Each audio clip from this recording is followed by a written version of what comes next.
start off with losers. Biggest loser for week 3, I would have to say it's gonna be, like you said, the Texans, man. 0-3. I mean, their division, they probably were projected to win that division.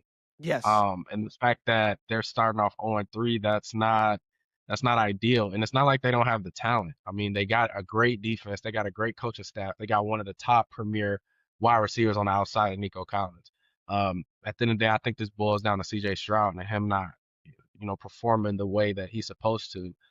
My second loser, I'll give you two, is the Bengals because they got demolished by the Yeah. Vikings. I mean, the Vikings look like one of the teams that was struggling the most in the NFL at one point. And the fact that they scored two defensive touchdowns. Uh, Isaiah Rodgers went crazy, bro. yeah, I mean, he had like a pick six, a forced fumble six. It was just, it didn't look good. And then like, where's Chase Brown at? He was projected to be one of the top running backs this year. We was just Where's talking he at? about that What's in he the doing? group chat. He What's had going on? 47 carries for 93 yards or some shit. Yeah, I he don't might know be a what's big going on. loser himself.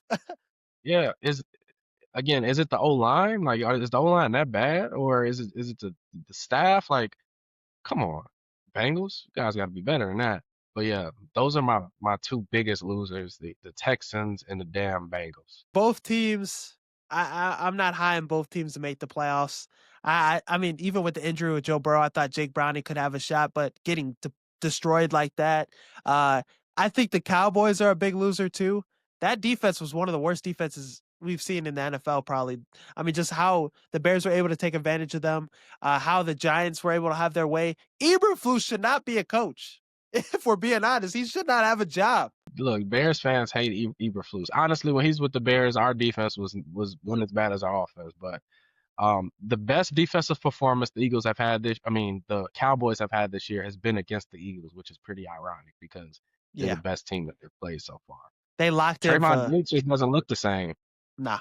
He He was falling barbecue all on the chicken. ground and yeah, Trayvon Diggs barbecue. He used to be locked down. I don't know what happened to him. Maybe those injuries are catching up to him. Right. And they have, Jack Sanborn, they have some guys, but They're missing a guy named Michael Parsons, and they will be at least better because he at least touched the quarterback a few times a game. so the Cowboys are a big loser. I think their offense is solid, but no, this defense, they're not going to go far this year. Uh I think the Packers are a loser for this season, this week because losing to Cleveland, how you lost to them. Cleveland, I think has the best defense in the NFL. They showed that. Myles Garrett, that defense is legit. But Jordan Love, his struggles, I don't know if Jordan Love can win this team the Super Bowl. As good as their defense is, I think against the Eagles, against the Bucks, he's going to come up short, in my opinion.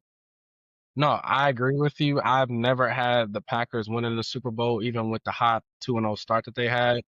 I just don't think they have enough on the offensive end to like maintain or sustain, I should say. Jay Reed is out. Christian Watkins, who knows when he'll be back. Matthew Golden's been kind of underperforming. That wide receiver core is pretty suspect. Yeah. So they don't have like a definite wide receiver one. Like Jordan Love doesn't have that go-to guy on third and six. I'm throwing it to him. Like other teams got that. That's what I really think they're missing is pretty much that camaraderie on the offensive end. And even the run game, it wasn't as great against this Browns team. But like I said, the Browns defense is good, but certain situations, you got to have your quarterback win you these games. I know he has as much to his arsenal that he could need with a great defense, great offensive coach. But nah, Jordan Love has to show up. And I'm not 100% certain he will, especially in the playoffs. So we'll see about that team. I think this loss was a huge cause for concern for this team.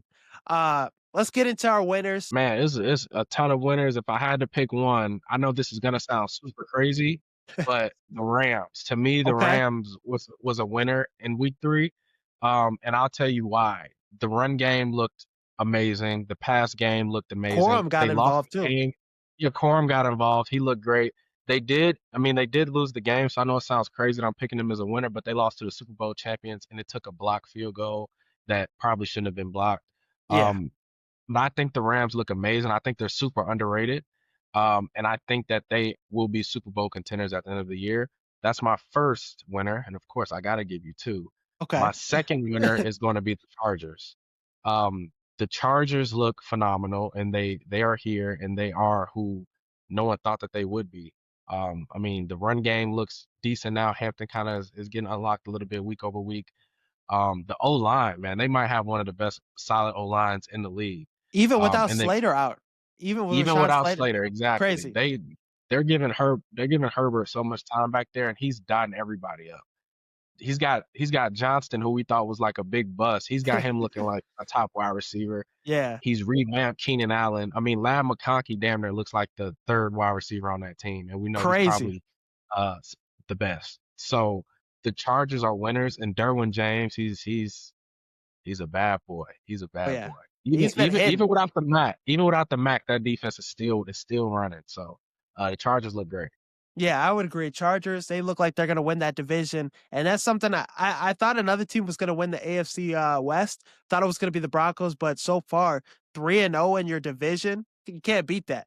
Jim Harbaugh has his team playing exceptionally well. Herbert looks like a MVP favorite right now. So I'm high on this Chargers team for sure. Me too. I think the Panthers are a winner because this kind of getting the Falcons, beating them, kind of saved their season. Bryce Young, maybe Rod Wave called him again. The way that they got beat, man, 30-0. After a good performance against the Vikings Sunday Night Football, I thought this Falcons team was going to handle the Panthers, but this was an encouraging performance by them on both sides of the ball, defensively more because this defense handled this Falcons offense. Bijan Robinson, this offense couldn't get much going. So Panthers are a winner. I think the Bears are a winner. We already broke down why, getting the necessary victory. I also think the Colts, 3-0 starting the season, a team nobody thought was going to be this good.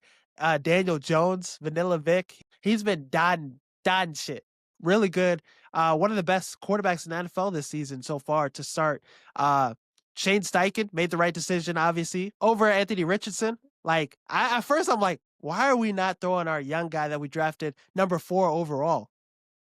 But Daniel Jones has been better, so Daniel Jones is looking generational through the first 3 weeks, and John Taylor is back. Like, I know he's never left, but John Taylor is not going he's nowhere. He back as looks that like top guy, yeah. he looks like he might lead the league in rushing this year, maybe even rushing touchdowns. And this offense is exactly what, it's been designed to be. Get the ball to the playmakers, Tyler Warren, hella wide receivers in that room. And then Jonathan Taylor runs for 150 yards a game. That's exactly how they'll dominate. I think they're going to win the division. I agree. There's no doubt in my mind. When a team starts 3-0, they have great odds to win a division, especially when the offense is high powered as they are. They're scoring on every drive. I think they got one punt in 3 games. Yeah, which is insane. And really no turnover. So like they're getting it done like every single possession. They're taking care of the football and they're scoring the football. Some people thought the NFC North was going to be the worst division in football this season. They thought it was going to be as bad as the NFC South.